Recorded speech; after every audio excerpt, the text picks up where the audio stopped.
നമസ്കാരം. അങ്ങനെ ഞാനും ഹസ്ബൻഡും കൂടി ഒരാഴ്ചത്തെ റോഡ് ട്രിപ്പിന് പോയി. അങ്ങനെ ആദ്യം പോയത് ജഡായു പാറയിലാണേ. ഞങ്ങൾ പല പ്രാവശ്യം തിരുവനന്തപുരത്തിന് പോയിട്ടുണ്ട്. അപ്പോഴെല്ലാം ഇതുവഴിയാണ് പോകുന്നത്.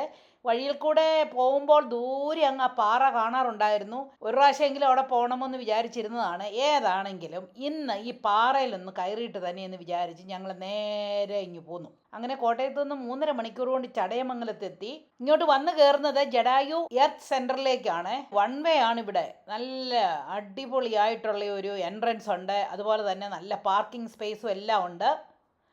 ഇവിടെയാണ് ലോകത്തിലേക്കും വെച്ച് ഏറ്റവും വലിപ്പം കൂടിയ ഒരു പക്ഷിയുടെ ശില്പം, അതായത് ജഡായുവിൻ്റെ ശില്പം ഉണ്ടാക്കി വെച്ചിരിക്കുന്നത്. ഇതിനെ ജഡായു എർത്ത് സെൻറ്റർ എന്നോ ജഡായു നേച്ചർ പാർക്ക് എന്നോ ജഡായു പാറ എന്നൊക്കെ ഈ ശില്പം ഇരിക്കുന്ന സ്ഥലത്തിനെ പറയും. ജഡായു ശില്പത്തിന് 200 അടി നീളവും 150 അടി വീതിയും 70 അടി പൊക്കവുമുണ്ട്.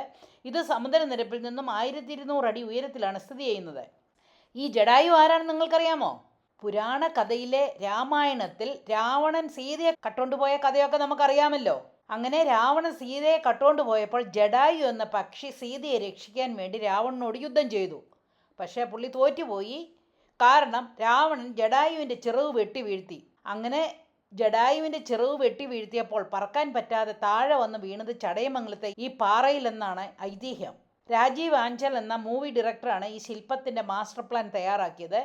തുറന്നു പിടിച്ച ചുണ്ടും ചുരുട്ടിപ്പിടിച്ചിരിക്കുന്ന മുഷ്ടിയും ഒക്കെ ജഡായുവിൻ്റെ വേദനയും സഹായത്തിന് വേണ്ടിയുള്ള രോദനവും ഒക്കെ വിളിച്ചു പറയുന്ന ഒരു രൂപകൽപ്പനയാണ്. വാവ്, അപ്രിഷ്യേറ്റ് ചെയ്യാതിരിക്കാൻ വയ്യ കേട്ടോ. ഈ പാറയുടെ മുകളിൽ വരെ വേണമെങ്കിൽ നമുക്ക് നടന്നു കയറാം. കാടിൻ്റെ നടുവിലൂടെയുള്ള ഈ മല കയറാനായിട്ട് നല്ല രസമായിരിക്കും. 1 കിലോമീറ്റർ ദൂരമുണ്ട്. കൂടാതെ ഈ മലമുകളിലെത്താൻ 826 സ്റ്റെപ്പുകളും കയറണം. അതൊക്കെ നല്ല ഭംഗിയായിട്ട് ഉണ്ടാക്കിയിട്ടുണ്ട് കേട്ടോ. നടന്ന് കയറാനായിട്ട് ഒരാൾക്ക് 325 രൂപ ടിക്കറ്റ് എടുക്കണം. കൂടാതെ കേബിൾ കാർ ഉപയോഗിച്ചാൽ 555 രൂപ കൊടുത്ത് ടിക്കറ്റ് വേണം. ഇതും കൂടാതെ ഇവിടെ ഹെലികോപ്റ്റർ റൈഡ് ഉണ്ട്. ഞങ്ങൾ കേബിൾ കാർ എടുത്ത് ജഡായു പാറയുടെ മുകളിൽ തന്നെ എത്തി. കേബിൾ കാറിൽ വരുമ്പോൾ താഴേക്കും ചുറ്റുപാടും ഒക്കെ നോക്കിക്കാണാൻ നല്ല ഭംഗിയാണ് കേട്ടോ. ശരിക്കും ആ കാടിൻ്റെയൊക്കെ ഭംഗി കാണണമെങ്കിൽ ഇങ്ങനെ ഏറിയൽ വ്യൂ തന്നെ വേണം. എനിക്ക് തോന്നിയ ഒരു ഹെലികോപ്റ്റർ റൈഡ് ആണെങ്കിൽ ഭയങ്കര നല്ലതായിരിക്കും. ഇന്ന് ആ ഹെലികോപ്റ്റർ റൈഡ് ഇല്ലാഞ്ഞുകൊണ്ട് ഞങ്ങളത് എടുത്തില്ല. അതുപോലെ ഈ ജഡായു പാറയുടെ മുകളിൽ വന്നിട്ട് 360 ഡിഗ്രിയിൽ നോക്കിയാൽ കാണുന്ന ഭംഗി അവർണ്ണനീയമാണ്. ക്യാമറയിലൊന്നും പകർത്താൻ പറ്റത്തില്ല കേട്ടോ. ഇത് നമ്മൾ ശരിക്കും നോക്കി കാണുക തന്നെ വേണം. ഞാൻ അങ്ങനെ ഇതിൻ്റെ മുകളിൽ നിന്നിട്ടൊരു വിഹക വീക്ഷണം അങ്ങ് നടത്തി. വാവ്, എന്നാ സന്തോഷമായി പോയെന്നറിയാമോ. എന്തോ ഒരു ഭംഗിയാണെന്നറിയാമോ ഈ മലമുകളിൽ നിന്നിട്ട് ഇതിൻ്റെ ചുറ്റുപാട് ഒരു 360 ഡിഗ്രിയിലൊന്ന് കാണാൻ അപാര ഭംഗിയാണ്. ജഡായു എർത്ത് സെൻറ്ററിൻ്റെ വർക്കിംഗ് അവേഴ്സ് വന്നിട്ട് 10 to 5 PM ആണ്. ഞങ്ങൾ 9 മണി ആയപ്പോഴേ വന്നിരുന്നു. കാരണം ചൂടാണല്ലോ, ഭയങ്കര ചൂടാണ്. അതിന് മുമ്പ് കയറാമെന്ന് വെച്ചുകൊണ്ട് വന്നു. പക്ഷേ 11 കഴിഞ്ഞപ്പോഴാണ് ഞങ്ങൾക്ക് ടിക്കറ്റ് കിട്ടി മുകളിലെത്താൻ സാധിച്ചത്. ഇവിടെയാണെങ്കിൽ ഒരുപാട് ആളുകൾ എത്തുന്നുണ്ട് കേട്ടോ. ശരിക്കും ഭയങ്കര ക്യൂ ആയിരുന്നു. എൻ്റെ അഭിപ്രായത്തിൽ ശരിക്കും ഇവിടെ 6 മണിക്ക് തുറന്ന് പ്രവർത്തിക്കേണ്ടത് അത്യാവശ്യമാണ്. പ്രത്യേകിച്ച് ഇപ്പോഴത്തെ ഈ കൊടും വെയിലിൽ നട്ടുച്ചയ്ക്ക് ഈ പാറയുടെ മുകളിൽ കയറിയാൽ ശരിക്കും ഹീറ്റ് സ്ട്രോക്ക് അടിക്കാൻ വളരെ സാധ്യതയുണ്ട്. പിന്നെ ഇവിടെ വന്നു കഴിയുമ്പോൾ കടകളൊക്കെ ഉണ്ട്, നമുക്ക് വെള്ളമൊക്കെ വാങ്ങിച്ച് കുടിക്കാനായിട്ട്. പക്ഷേ എത്ര പേര് വാങ്ങിച്ച് കുടിക്കുമെന്ന് അറിയത്തില്ല.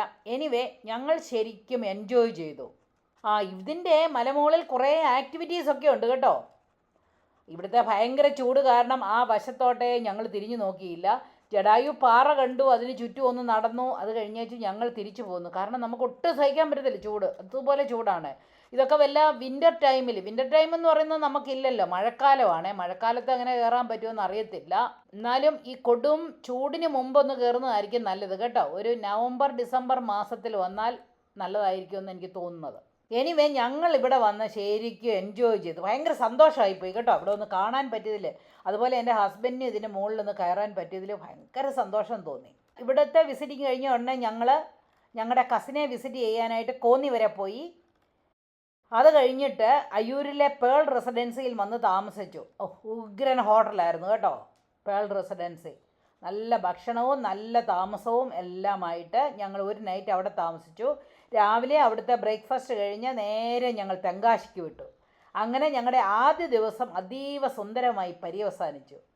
അപ്പോൾ ബാക്കി വിവരങ്ങളൊക്കെ ഇനിയിപ്പോൾ തെങ്കാശിയിലെ വിവരങ്ങളൊക്കെ പുറകാലേ പറയാം.